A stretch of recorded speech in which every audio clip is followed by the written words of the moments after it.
Hey everyone, welcome back to my new series, Walkie Check, where I interview a variety of industry professionals. We deep dive into their career, how they got started, what made them successful, and answer questions that newbies need to know to get started in that department. In this video, I interview Everett Downing, a professional animator. Check it out.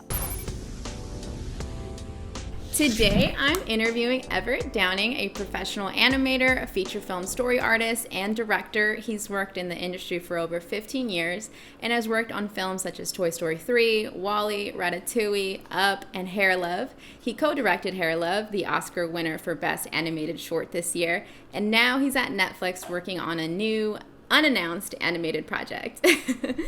I am a huge lover and admirer of animation, so I'm super excited to talk to you. I saw that your first major credit was Ice Age. Yes.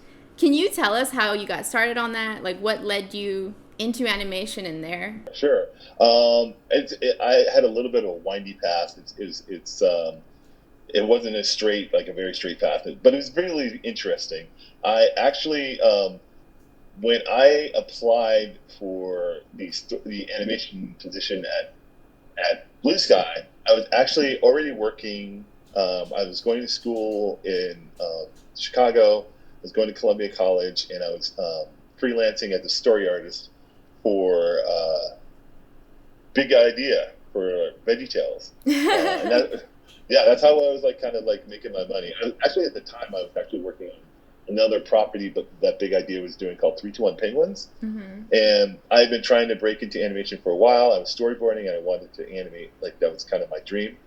And I came about it in a very like kind of roundabout way. Really good friend of mine, Aaron Hartline. He's an animation, I believe he's an animation supervisor now over at Pixar. Really close friend of mine. We kind of came up together. He had actually made the transition over to Blue Sky. And I had tried a year previously to get into Pixar, to Blue Sky as a story artist. I couldn't make it. And I'd just gotten an animation reel. I was animating at Big Idea. So I sent this animation reel over to Ice Age, to work on Ice Age. And I was able to get the job from there. But I thought it was really funny because I thought I wasn't going to get it. It's like, well, I'm actually better at storyboarding than I am at animating.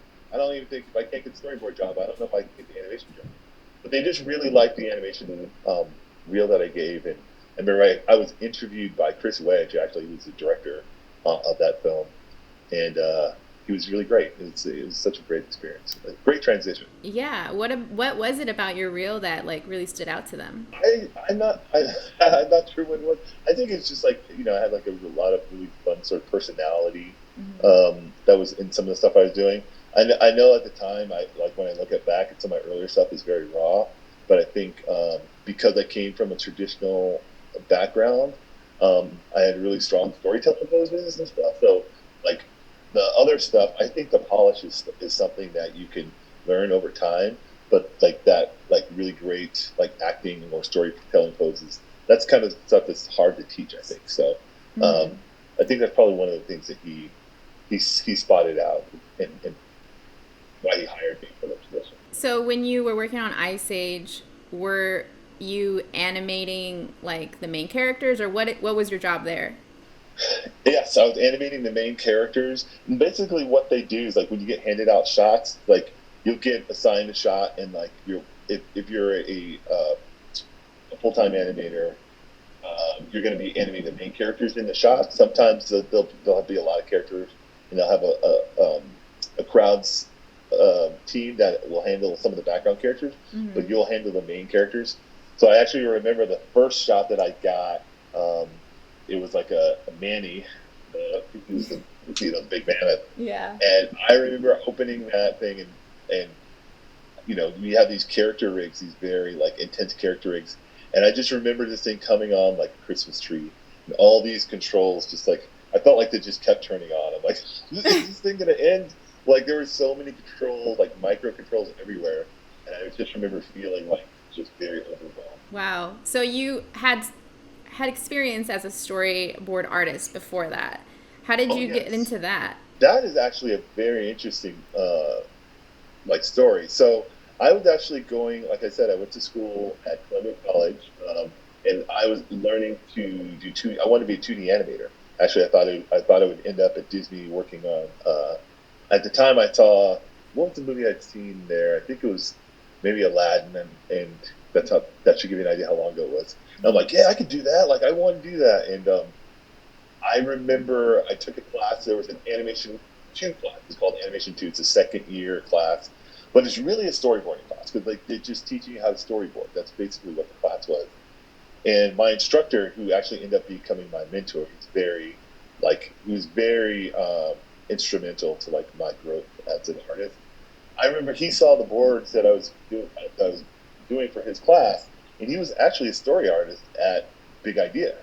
And he told me like, hey, so they're looking for people. You should like maybe send your portfolio over and like let these guys kind of like. I think you could get a job there. Sure enough, I was able to get a job. At first, he told me they were looking for a layout artist, and I went for that position. And I remember telling the guy in the interview, I'm like, because it's a very technical job. You have to be very good perspective. And I'm like, that's not really me. I'm not that great. I remember I did a test, and the guy who interviewed me, he's like, yeah, so we got your test. You're right. You're not that great. But I love your boards. Would you ever think about being a storyboard artist? Like, yeah, that sounds cool. And of course, I ended up loving it. So that's awesome. So yeah. You said you went to Columbia College. Yes. And that's basically where you learned storyboarding and animation, 2D, 3D. Yes. How would you say your experience, going to college and going through that route was versus now? A lot of people can probably learn a lot online, connect through social media. What do you think about like going to film school or not? Well, okay, so it was really funny when I was going. Like it was a very crazy time because it's a transitional. A lot of people were doing transition from like 2D to 3D. 3D was just getting to be, it's like an explosion, right? So at that time, I kind of came in at a perfect time because I was a traditional artist who made the transition very early. So they were looking, that's exactly what they were looking for. It's like, we need traditional artists who know the software, who are willing to learn the software. So at that time, there wasn't that many people. Right now, it's very different because like there are a lot of a lot of different ways you can learn, right? Like you said, there's online classes, and it's really funny because I think a lot of it's access to. I would actually even look at it as like, well, what am I getting access to? What's the talent pool that I'm getting access to? How hands on are they? How much are they going to give me practical experiences that I think are going to be valuable? Because that's one thing I've kind of learned. Like practical experience has been kind of the most valuable in terms of like leveling up and learning, like really getting how this industry works. So it was a very different beast. I mean, I was at a time where like CG was this crazy upstart. Nobody's like, see, it's like CG is a flash in the pan. It's never going to go anywhere, and it just ended up exploding. And now, like I think we all know that technology now you just don't discount it. Like, you always kind of have to keep your eye on it. When you were working on Hair Love, did you end up hiring a lot of the animators yourself? The way I got brought onto the team, I remember I was actually brought on by the producer Karen Tolliver. I met her and Matthew Cherry, and they pitched their vision for like what they wanted to do, and they kind of just wanted input. And I was a big fan of the project. I actually like contributed it on Kickstarter, and I have two daughters, so like hair. And I used to do their hair, so it was like super very personal project to me, like a personal idea. So when Karen pitched it, she actually invited me to be like a co-director, and they were really wanted my sort of expertise, like because I like worked for a long time. So I really like tried to help them find talent. Me and one of the other producers, Stacey Newton, really tried to help find talent a lot because we both have a lot of experience in the industry. We have a lot of contacts, and we're just trying to help them like find that good talent to sort of bring in. And some of it are people we knew. Some of it like we went out and scouted. So it was like a good mix of both. So when you were kind of scouting, were you looking for people on social media? Did it matter if they had like a formal education in animation? Well, it actually did matter because like we kind of had a small budget, and we had a very like like a very compact amount of time. So Mm-hmm. you need people who like know what they're doing, because you don't want to, they have to kind of hit the ground running. So, personally, I leverage a lot of like, oh, this guy I know works in, he could be great. This is a friend of a friend, and I know him. So we were really looking for people who kind of knew what they were doing and were able to kind of hit the ground running a little bit. Right. So Was that we had to go lean and mean. Yeah. Was that your first shot at like directing? That was my first directing gig, which was like fantastic. It was pretty amazing. How was that? Like, overall, I mean, it's such an amazing short, and of course, like Oh, it thank you. won the Oscar. And how was the experience? It was amazing. It was nerve wracking. I'm not even gonna lie. 'Cause, like, when you're doing these things, you're like, I think this works. Like, I feel something, but I don't know if anyone else is gonna feel it. And then you work on these scenes, and I'm storyboarding, and I've got like my storyboard team that I'm working with. I'm thinking like, yeah, this feels good. And then when you pitch it to other people, and they're like, people are like having genuine reactions, you're like, yes. I mean, sorry you're crying, but yes. Like, because you don't know. You just don't know. It's like, directing is kind of terrifying. Yeah. But a lot of it, like, I believe in trust the artist. Like, Yeah. give them your vision and trust them to, like, pull it off. So that's definitely something I kind of want to touch on. So you've been an artist trying to work with directors and execute their vision, and now you've also been in the director's chair. What do you think is like key in that collaboration? I actually think the biggest key is kind of communication, um, and not just on the side. Like, obviously, the director's got to communicate his vision. I also think I think the director is a kind of a conductor. Like, they're supposed to bring all the elements together. And I feel like their job is kind of like keep it as smooth as possible, and like make sure the information is flowing, and like and as a collaborator, my thing is like, this is something I learned in the beginning. It's just like, you know, when you're first doing something against an artist, you're like, oh, I want them to use all my best pictures, and I want them to like not change anything about my stuff. And that's very something a very young like artist like that, their vision. And you kind of learn like, no, my job's actually to help this guy get what's in his head out. So as someone who's like, when I was either storyboarding or animating, I learned very quickly, it's just like the best way I can help my director is by giving him what he wants and almost anticipating, like, all right, well, he said he wants this, but like, I might try this, and giving him options. Like, if you're going to do something and say you want to give him your own pitch on something, give him his 1st. Make sure you get it and do it to the best of your job. Don't try to undersell it or anything. Give him exactly what he wants, and then say like, I did this, and then there's this too. Yeah. See, take it, and that's worked out very well for me. I've had some times where like, yeah, I see what you're going for. That's great. Well, maybe we'll take this, but like, I want you to take this. Yep, no problem. I think as a collaborator, you just want to be serviceable, right? Like, help that person achieve their vision. And as a director, you want to be clear.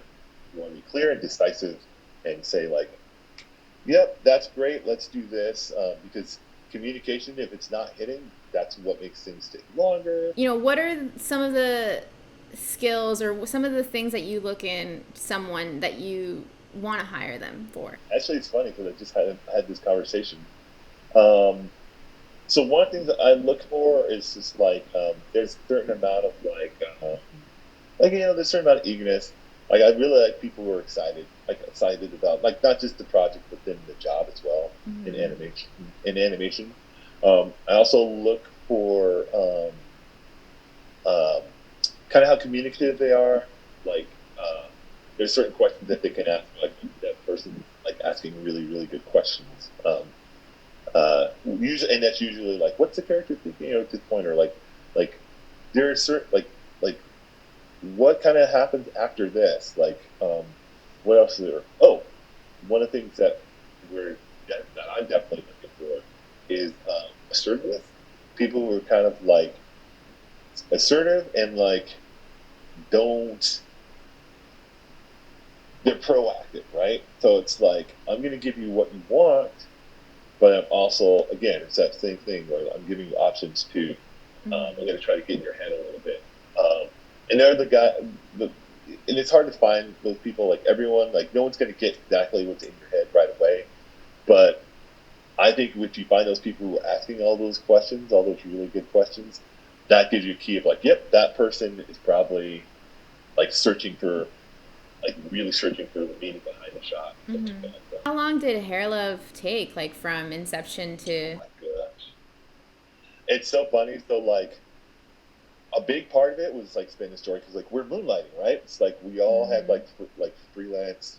I mean, we all had full time jobs. Like Matt was working all the time. Karen's like she was doing her thing. She's like a development executive at a big studio. Like Mm-hmm. I was developing, so we're doing a lot of stuff, and we're trying to do this in our spare time. So we honestly spent a good 9 months to a year just on story Oh, and just wow. getting sure the story was right.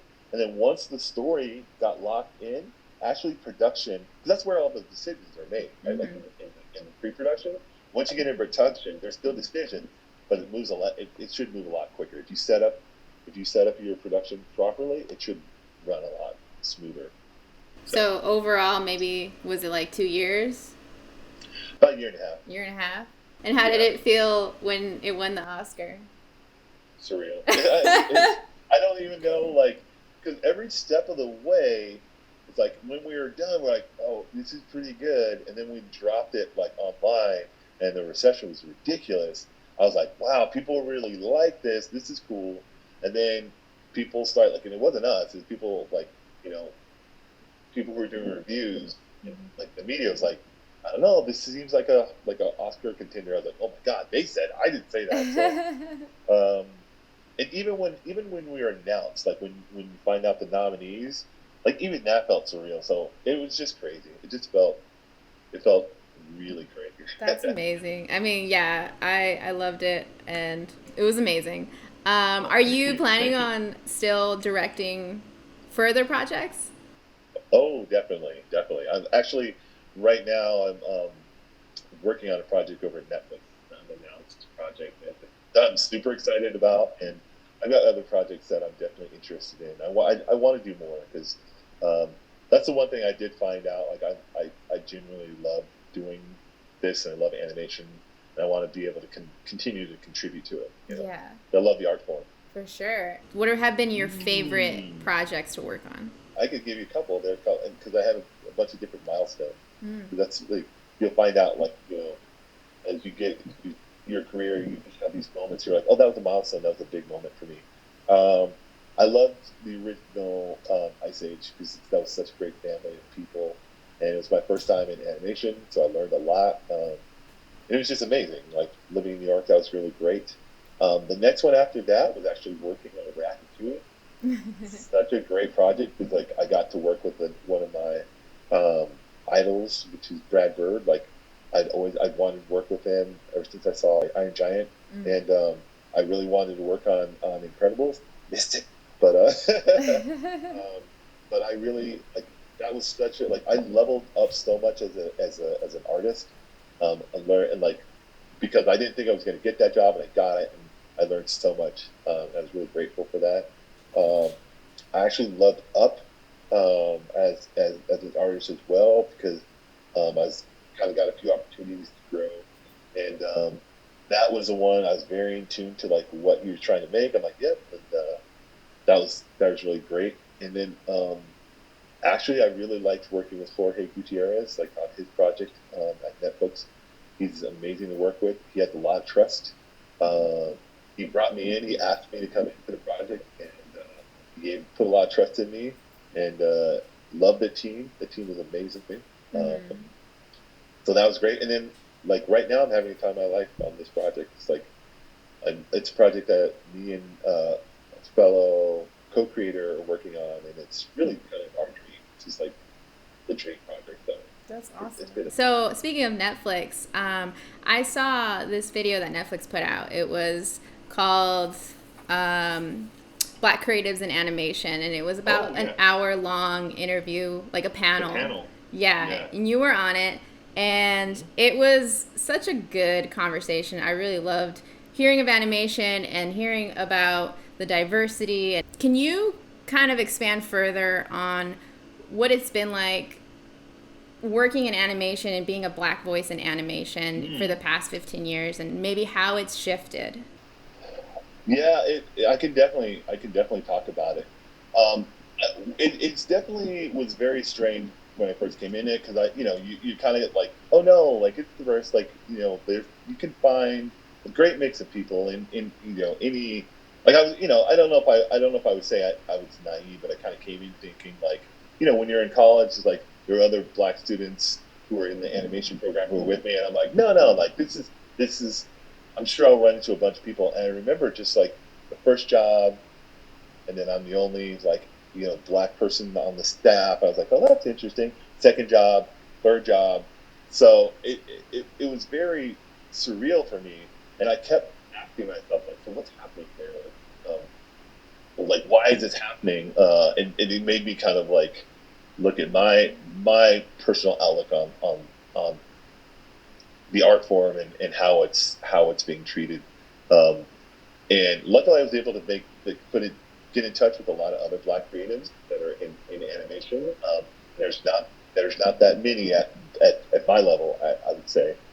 It's changing rapidly, which is something I'm really glad to see. Like I feel like in the last, what do I want to say? I want to say 5 to 6 years, it's really changed a lot. Well, I feel like there's a real effort to um, lend like lend like the Black voice like to Mm-hmm. other shows and other media. I still think we have a long way to go, um, but I'm hopeful, and I feel now also I feel like like you said, I've been in this business for like over 15 years, um, and I don't feel the same way I did when I was younger, where I was very timid and very like, ooh, I don't want to rock the boat. I definitely feel like I work hard to get into the position, and there are a lot of voices out there that need to be heard, and I want to do whatever I can in my power to kind of help those voices get heard, Yeah. and like just help change the conversation. For sure. For young people of color that want to enter in animation, what kind of advice do you have for them? Right now, there is a real effort to get like more diverse voices out there, but like again, the fight's not over. You definitely got to push. Definitely get your voices out there. Like a lot of times we kind of go and we ask someone for permission. It's like, hey, can I tell my story on your platform? I think we can kind of change that, where it's just like, hey, I know this is a story that needs to be told. Finding a way, like maybe I tell a smaller story, um, that gets my idea out there, and I can put it on YouTube or put it on Vimeo or whatever. I could put it on a different format, Instagram. And the audience will find you. The audience will find you, and it will be like a signal booster. Because that's the biggest thing. Like we need to show, like people, like I think it's really telling that there is a real hunger to see different stories and hear Yeah. different point of views. I mean, I don't know if you felt that way. For sure. I'm starving for representation. Yeah. Yes, please. So you touched on a point where it's like you can create your own stuff. Do you think that, if someone's trying to like work in a studio setting, that creating their own short and using that as, a way to enter, is that a good idea? Or how do you feel people can, make an impact when they're trying to get hired? Yeah, it's really funny. It's like I will say that I'm a big advocate of like getting kind of like telling your own stories, and I mean ultimately, if you're going to get hired by someone and they're paying you to do their vision, do your job and get that done. If you can get the bandwidth to do your own thing, which is kind of what I did, I'll tell you now. Like there's a couple like short form projects that I did that I don't think I would even be in this position if I hadn't done it, because doing those projects, it shows a lot of skill sets. It shows that you have leadership. It shows that you are you have organizational skills and you have vision. Um, so if you can manage that, I think it's great, and I think it's a good way to showcase like your abilities, right? Like Mm-hmm. I literally think like I'm thinking about me and another there's a few friends of mine. Like the only reason like that we're starting to do stuff. The only reason that we're doing that is because we all had kind of short projects, and we showed it's like you can't wait for someone to say like, well, I guess you can do a short for me. It's you just have to say, I want to get this out, and how can I do it in a way that like makes sense. I think there's a lot of bootstrapping that you can do, like like I've been working on a short for a while now, and it was very grassroots, where it's just like I'm working with friends and friend to friend, and like, hey, can I get you for a little bit? Like, I only have a couple times. I just need a couple shots. Anime, can you help me out? Like, and people will say like, yeah, can I use it for my reel? Yep, do that. Because I think that's gonna be kind of what it takes, you know. Yeah. And then the important thing is like keeping your scope small. Don't go crazy. Don't try to do like, I want to do an animated feature. 2 3 minute short that's very poignant. I mean, Carol's about 6 minutes. You know, you could tell like a really poignant story in a short amount of time. What is maybe some advice that you have for someone that's trying to put a reel together or a portfolio? Well, the thing I would definitely say is lead with your best stuff. Like, definitely put that stuff that you're really proud of, and like at the beginning, because you don't want someone to guess. Like, they're only gonna like because they're gonna go through a lot. They're only gonna watch your first things, and if they're impressed, they'll keep watching. Even if they're even if they don't have time to watch the whole thing, they'll be like, "Yep, this guy's good. Market is good. Move him on." Like, so always lead with your best stuff.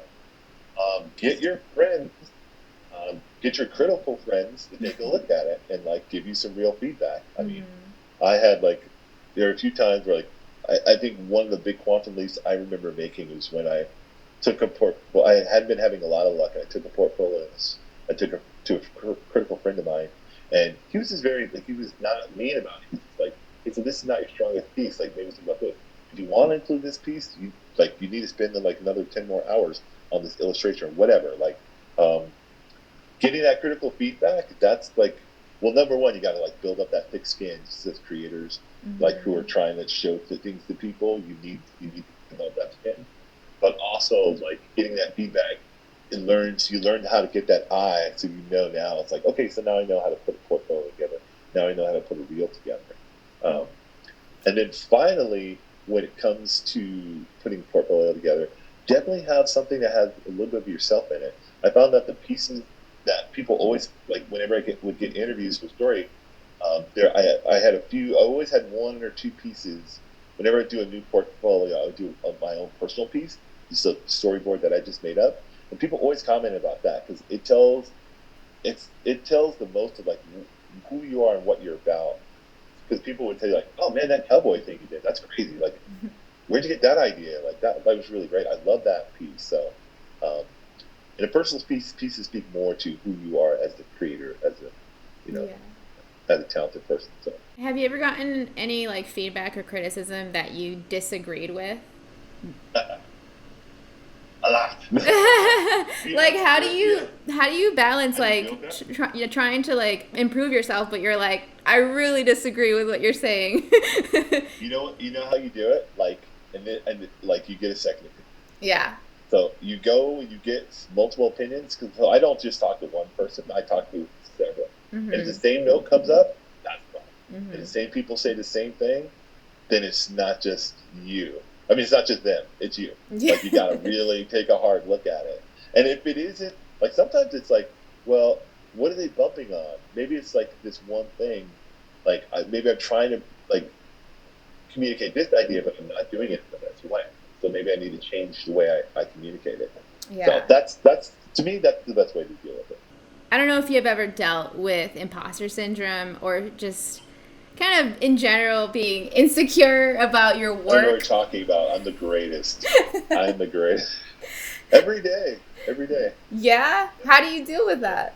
I tell them to shut up. I tell that voice to shut up. Like, I mean, that's legit. I just like, because it was bad for a while. Like, imposter syndrome almost like wiped me out early in my career. Really? So I just like, yeah. Like, it definitely caused me to shout a few times. Like, I'm not supposed to be here. But then after a certain amount of time, you just kind of learn. Like, maybe I've been too old to care. Like, not to care, but like, I just don't want to. I'm like, whatever. I've been doing this for a while. I kind of know what I'm doing. Yeah. And it's just like, but that, like, you don't have that when you're young.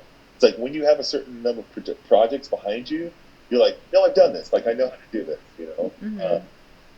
When you're young, I think, like, so there's a certain amount of, like, okay, seriously assess yourself. Like, seriously, like, okay, I'm going to do this job. I don't know that much about animation.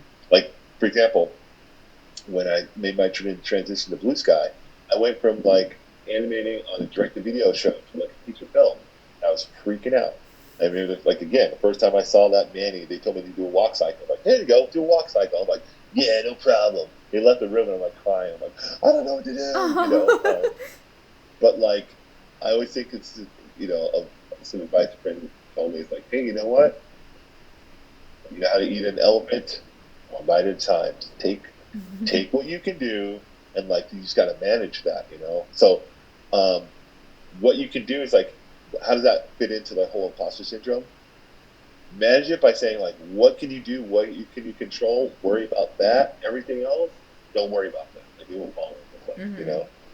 Because there's a kind of a strength in that. You'll find like, you know, there's certain things I kind of psyched myself out for, and then when I did it, I was like, why was I freaking out about this? This wasn't nearly as bad as I thought. And then there's some times where you do biff it. You do totally wipe out, and those are actually valuable. You kind of need to get those out of the way. So don't be afraid of doing that. So imposter syndrome's a thing. I still deal with it. But, well, thank you so much for your time. This is great. Yeah, I really enjoyed talking to you. Like I said, I watch all of the movies that you've been part of, and I freaking love all of them, especially Hair Love. Well, thank you so much. But yeah, thank you so much. I really appreciate your time. Yeah, thanks for inviting me to do this. Thank you guys so much for watching. If you like this series and you want to see more, please click that like and subscribe. I will see you guys next time.